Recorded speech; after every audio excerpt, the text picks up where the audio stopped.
Esse é o livro Oba. Viagem Espiritual, Felipe.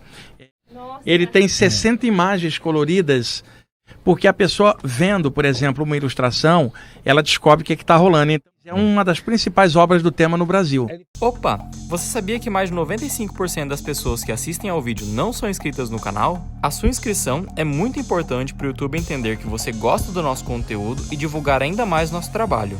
Por favor, inscreva-se e nos ajude a divulgar esses relatos incríveis. Vai, pergunta que eu perguntar, depois eu pergunto, vai. Essas viagens astrais, como que Peraí, funciona? fala, ô, bonitinho. Ah, tá. Deixar ele mais próximo aqui? Isso, Então o Peter tá. orienta aqui, Wolverine tá me orientando aqui a deixar. Vou virgem. Volve. Como que é o direcionamento pra onde você vai nessas viagens? É, onde isso- as isso- pessoas vão? Isso É varia. aleatório? Não, tem tudo. Tem o aleatório e tem o coordenado. Quando a gente dorme, a gente arrasta para dentro do sono os últimos pensamentos que a gente dormiu pensando neles. Há uma tendência de sonhar. Se você tiver espontaneamente, quer dizer, sem controlar, uma saída espontânea, o corpo espiritual vai na direção do que você dormiu pensando, por uma questão de automatismo. Se você tiver consciente, tá, e tiver deliberado na mente alguma coisa, na hora de sair ele vai tender a isso. Então o direcionamento não é na hora da experiência, é antes dela, para que haja um condicionamento, por exemplo, a visualização de uma praia, o Rafael, que você goste. Então se ele dorme toda noite pensando nesse lugar, ele tende a ir para lá, é uma forma de direcionamento. Aí você vai falar, mas ele só pode ir para lá? Não. Lá ele planeja o que quer fazer, mas para tirar ele de perto do corpo, seria legal ter um lugar-alvo. É um QG. Um QG extrafísico, que dali ele programa o que quer fazer. Caso contrário, as saídas vão ser aleatórias com a imaginação da pessoa. Mas tem um fator que dá uma diferença enorme. Suponha que o Rafael vai participar de um grupo espiritual, seja lá de que área for. Naquele grupo tem um campo energético em volta com os mentores daquele grupo no plano espiritual. Agora, como ele participa do grupo e ajuda pessoas lá, por exemplo, durante o sono, aqueles mentores vão até o quarto dele, talvez ajudar uma saída para levar ele para as atividades do grupo, ou seja, ele já não está mais em carreira solo, não é só aonde ele quer ir, mas aonde aquele grupo Já quer tem que a ele coordenada. vá. Então, de repente, ele está pensando numa praia e aí ele vai fora do corpo para Diadema, por exemplo. Tá louco. Tem lá uma pessoa que assassinou da Baixada Fluminense, onde eu cresci, ajudei muita gente assim, e ele é levado por um mentor para ajudar a soltar um espírito. Ele não foi para a praia. O direcionamento dele ficou menor diante de uma necessidade maior. Igual um médico que fala, eu gostaria de ir para a praia, mas me puxaram para o plantão, por necessidade. Então, as situações elas variam bastante. E sempre lembrando que qualquer alvo mental que a pessoa criar tem que ser algo positivo. Você não pode pegar a imagem do seu tio alcoólatra, uma casa com poltergeist, ou um cemitério como alvo, ou a delegacia ou o hospício. Então, para quem frequenta algum grupo, qual seria o melhor lugar? Visualizar o grupo que ela já gosta, as pessoas que ela gosta, ela dorme pensando, porque o QG dela fica sendo o astral do grupo, de lá ela vê o que ela quer. Se não vai acontecer isso que você está falando, acaba aleatório e parando onde não queria. Você não chegou a ver o livro não, né? Ele chegou depois, cadê o livro que agora é da Sara, Peter? Ó, tem 60 imagens dá pra coloridas todo mundo, da então saída, não onde tem eu tô vergonha. falando disso. É que ele chegou Tô depois. avisando ele, já sabe o que o desgramado fez? Fez o cara assinar pra ele, o Wagner. Ele fez uma... Pessoal, que ousadia, né? O Peter me obrigou a fazer e agora o pessoal vai sair no cacete aqui com ele por causa do livro.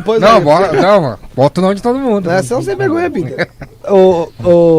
Enquanto ele vê aqui, ô Wagner, você falou pro Peter o seguinte, agora há pouco, que a pessoa quando ela... Vamos falar o português assim mais claro, a pessoa entender também. Tem muita gente que não conhece tanto. Tá. Quando a pessoa morre, ela meio que fica num outro plano, ela tem uma lembrança assim, uma lembrança mais recente do que aconteceu com É ela. a vida que acabou de passar. Então assim, vamos supor, uma pessoa que assassinou.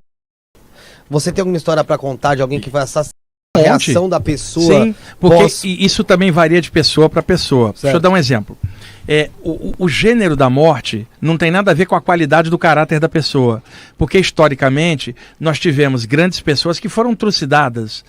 E um minuto depois elas não estavam mal do lado de lá. E temos exemplo de gente que chegou aos 90 anos, cercado pela família e morreu em casa na cama, e um minuto depois estava mal. Então, não é o gênero da morte, é a média e qualidade do que a pessoa tem de consciência.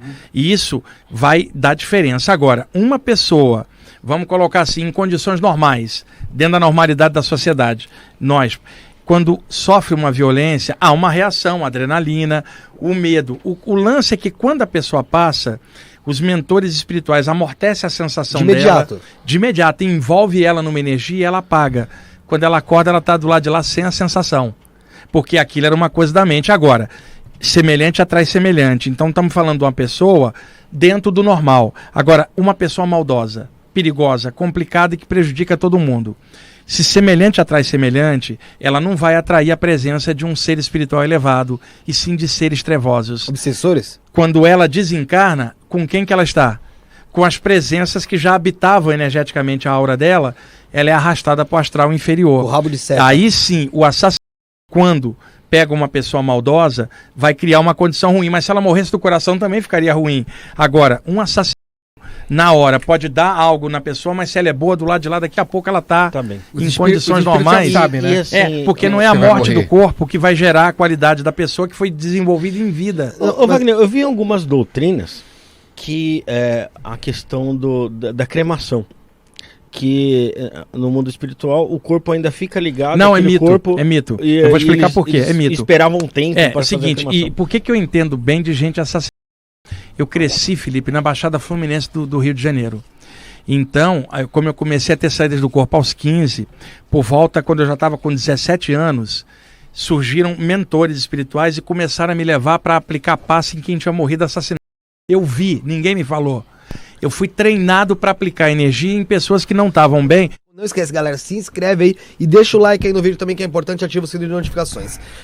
Vou te contar um caso, se me permite contar. Eu tinha 17 anos, até então eu deitava para dormir e durante o sono, sem que eu soubesse como acontecia, eu acordava já fora do corpo, em algum lugar bem alto, eu via a Baía de Guanabara, o Pão de Açúcar de cima. Bem alto mesmo, então. Bem alto, como se eu fosse um ser incorpóreo. Tipo helicóptero, assim, né? Altura de helicóptero ou mais baixo? Bem mais alto. E Nossa. por sobre o mar é uma delícia, porque a energia do mar sobe e atravessa o teu corpo espiritual. Até então, dos 15 aos 17, o que eu vi era o aqui e agora estando fora do corpo. Aos 17 anos eu acordei, meu irmão dormia no beliche em cima e eu embaixo, a minha avó do outro lado do quarto. Eu acordei paralisado, escorreguei pelo lado esquerdo, Felipe, flutuei no ar 2 metros. Vi o meu corpo deitado e o corpo do meu irmão deitado em cima e minha avó deitada. Atravessei a porta do quarto para a cozinha. Quando eu viro da cozinha para a sala, tinham 8 homens desencarnados me esperando na sala da minha casa. Agora veja, eu não estou falando de bolinha de gás, nem fantasminha. 8 pessoas, só que Rafael olhava para elas eram translúcidas. Eu via através dela, todas vestidas de branco, como se fosse um grupo médico. 2 homens se destacaram, um de uns 50 anos de bigode, um negro de uns 35, ambos simpáticos. E esse homem de bigode estendeu a mão e falou assim: muito prazer.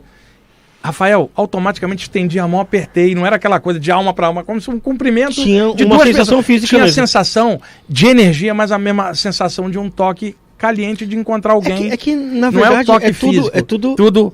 E aqui, aí, né? ele falou assim, já estava na hora de nós nos conhecermos, nós estamos vendo suas saídas desde a primeira, mas você nunca tinha visto a gente.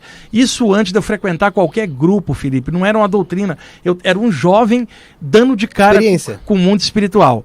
E aí ele me ensinou a estender as mãos espirituais para cima, captar uma luz branca das estrelas e exteriorizar pelas mãos, ou seja, passar energia. Me levou na Baixada Fluminense em segundos pelo ar. Tinha um campo de futebol na beira de uma comunidade, uma vala de esgoto aberto e um rapaz mulato crivado de balas virado de barriga para baixo. Ele pediu: faça o que eu te ensinei, captar a luz e passar por cima. Na hora que eu fiz isso, Felipe, o sujeito desdobrou para fora do corpo, ele estava dentro, flutuou por cima, uma cópia exata, igualzinho, mas luminescente, abriu uma luz por cima e ele passou. E aí eu perguntei para aquele espírito para onde ele foi. E aí ele me deu aquela típica resposta de espírito: na hora certa você vai saber, meu filho, você está muito novo. E eu perguntei: por que você me trouxe para passar energia e você mesmo não fez isso? E ele falou: eu venho de um plano sutil, ele está recém-desencarnado, o corpo astral dele denso por causa do medo, da violência. Se eu passar energia, ela vai atravessar ele. Mas você está fora do corpo, é igual a mim, mas está ligado ao corpo, a tua energia é mais densa e, portanto, próxima da dele. Ele já era uma pessoa que já tinha morrido. Ele tinha morrido algumas horas antes, baleado, e ficou dentro do corpo. Esse aí já... Aí ele falou: você passa energia, isso muda o padrão dele, ele passa de plano onde tem um grupo esperando ele, que é a função de um médium, sem intermediário. Então, dessa noite em diante, Felipe, até hoje, é a minha especialidade.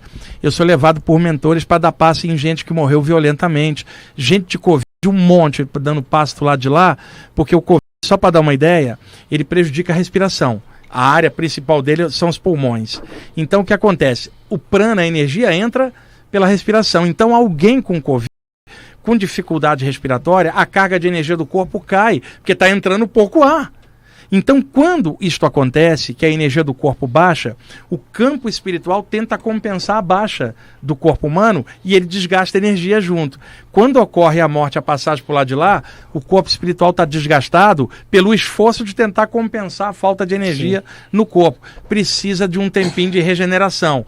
Aí é levado um cara igual eu para aplicar energia para regenerar, para o cara voltar e acordar depois de um processo desse. Eu tenho feito muito isso, levado por mentores para ajudar, e eu tenho a noção bem clara, Felipe, de falar uma coisa dessa aberta. Tem muita gente que não acredita.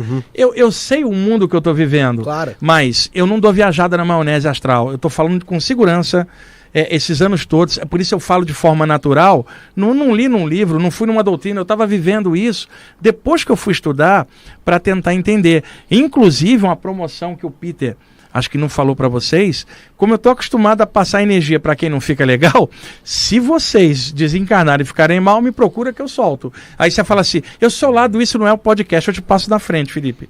Fala assim, não, então isso não é o podcast. Cara, é .com, vamos jogar ele pro lado de lá rapidinho, o Wolverine, passou pro lado de lá, a gente... Aí a gente vibra uma energia e fala, passa a entidade, sai. Como é que é? Nem chega perto, vai logo, já vai. Mas você não consegue ter conversa com a pessoa assim que ela morre? Não, nesta condição da pessoa estar apagada no momento desse, não dá para você conversar. Um assassinato, você disse. Mas muitas vezes, quando a pessoa já está do lado de lá legal, eu conversei com muitos casos. Já sendo morta mesmo? E eu cheguei a assistir assassinato fora do corpo, Felipe, na Baixada Fluminense. Você tá fora do corpo? Fora do corpo, ver o cara matar o outro, não tinha o que fazer. Mas você já sabia que ia acontecer ali? Não, eu fui levado por um espírito e eu vi o cara atrás de uma esquina com a arma esperando o outro que vinha lá. Eu perguntei para esse mentor, não tem como a gente tirar da cabeça dele a ideia da morte? Ele falou, não, ele está impermeável de ódio. Não tem como um princípio superior entrar na mente. E o sujeito que está vindo lá não tem também, está impermeável. Você me trouxe aqui para quê? Não há como evitar, você só vai ajudar ele a sair. Eu não tinha como evitar. Agora o pior de tudo, viu, Felipe? No dia seguinte eu tô na rua, quem passa, falei, aí Wagner, vai no jogo domingo? O assassino. Eu não podia fazer nada. Você já imaginou como é que eu ia chegar na delegacia e falar, delegado, eu tava fora do corpo e assisti esse cara matar outro, sou testemunha astral. Não dava. E outra, tinha que conviver com o sujeito na mesma comunidade. Jogo domingo, e não podia falar para ele, eu vou no jogo, tudo bem. Vou sim. E na leva de jovens que cresceu comigo na Baixada Fluminense, é toda uma geração. Você tem 3 viraram médicos, 3 viraram policiais, 3 entraram pro tráfico. É toda uma comunidade. Com o tempo, você vê alguém que desviou para um lado ruim, mas ainda é seu amigo de infância. Ele não te assalta, mas você sabe que ele comete maldade em outro lugar. Ele vai passar e fala, aí Wagner, tudo bem? Fala, tudo bem, você não vai chegar, eu não falo com você que sou assaltante, você toma um tiro. Então eu aprendi muito crescendo na Baixada Fluminense, porque ali eram pessoas, em boa parte imigrantes do Nordeste, tinham alemães também, refugiados ainda da guerra que tinham vindo para o Brasil, tinha judeus, tinha de tudo no meu bairro. Então isso me deu uma coisa legal, de eu crescer em comunidade junto com todo mundo, sem ver cor de pele ou cultura. Amigos negros, judeus, alemães. É uma roupa, isso me deu humanidade. E uma coisa que eu prezo muito é de trabalhar com a parte espiritual e não ficar com aquelas viajadas místicas na maionese astral, de tratar os outros diferente, porque pelo contrário, eu aprendi a ser humano na experiência aqui, que me ajudou a ser do jeito que eu sou. Então, eu estudo a parte espiritual, mexo com isso, continuo apaixonado por rock progressivo, adoro cinema, adoro namorar, adoro ir à praia, adoro sair, ficar brincando com meus amigos, contar piada, tá? A espiritualidade não significa que você não deva viver, é o melhor seu dentro daquilo. Agora, eu tô tô junto com a galera, se alguém puxar para algo negativo, eu tô fora. Então, o discernimento me permite usufruir das coisas da vida e, ao mesmo tempo, não me atolar nelas por causa do discernimento e a consciência dessas coisas.